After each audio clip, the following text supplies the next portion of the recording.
hermana es muy inteligente.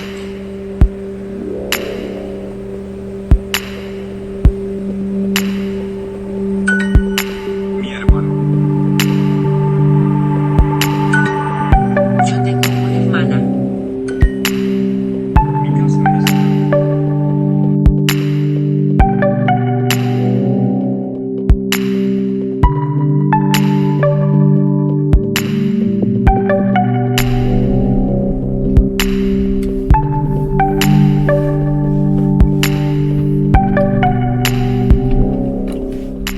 I cannot believe that this thing stayed on the dashboard the entire drive home. It's just held on by a tiny little magnet. Who'd have dunk it?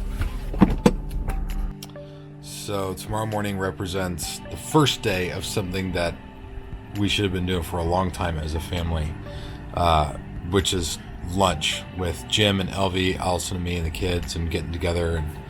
And it's amazing how we let the most important stuff become peripheral. It's like getting your eyes checked. It's something that's really important because it helps you see better, but everyone blows it off all the time.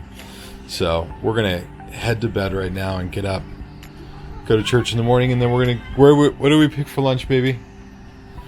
It's my wife. Flautas. Oh wow, it's following my face so well. I can't even get it to look at you. It's like I only want to see Jim's face. What are we eating? Flautas. And guacamole. Go up.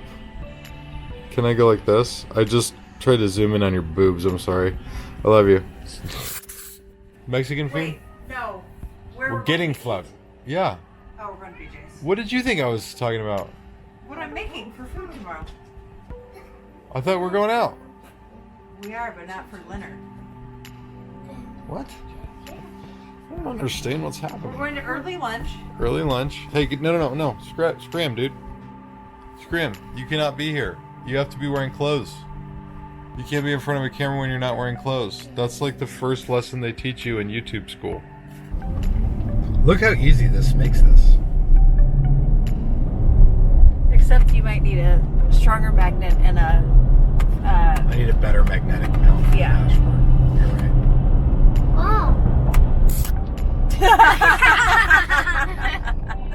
She was a cute little old lady. She's like, I thought she was turning around to yell at me because she was trying to record the quartet, and then You were chatting it up. because I was talking to Danny, and she goes, "You've got the most beautiful voice. Oh, you should definitely sing more." She was just like Mrs. Doubtfire Scarlett. She was a sweetheart. She was sweet. Okay, here's what I need to know, kids. What do you want to do with your life? Go. I'm going to have fun with my life. You're gonna have fun with your life. How are you going to make money having What? fun? Well, yeah. How are you gonna make money? What's fun? What are you gonna do to have fun?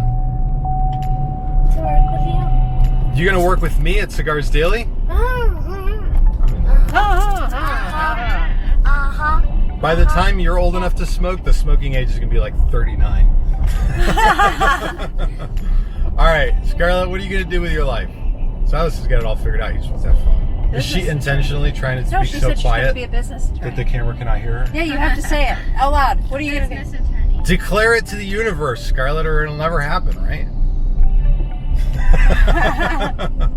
Is that not how things happen? That's not how things happen, I don't think. All right, we just got back from family lunch, the first one, and this whole, like, Jim and I have been talking about doing a family lunch for about a week. We didn't really waste much time before we planned it, but we've been talking about, like, getting the family together and making sure that we get plenty of time with each other. Like, it's the one thing you can never really get back is time. And so we started planning this out, and it reminded me of an article that I read a few years ago about regret.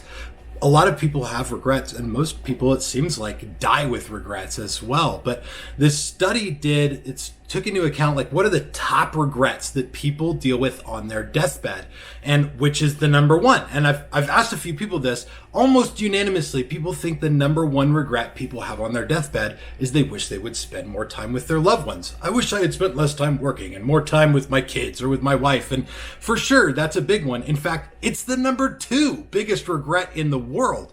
But the number one actually surprised me. It was, I wish that I hadn't lived the life other people expected of me. I wish I had lived the life I wanted to live rather than the one that everybody else expected me to do. And that started me really thinking, like, what are the things in my life that I do because I think everybody else expects that of me?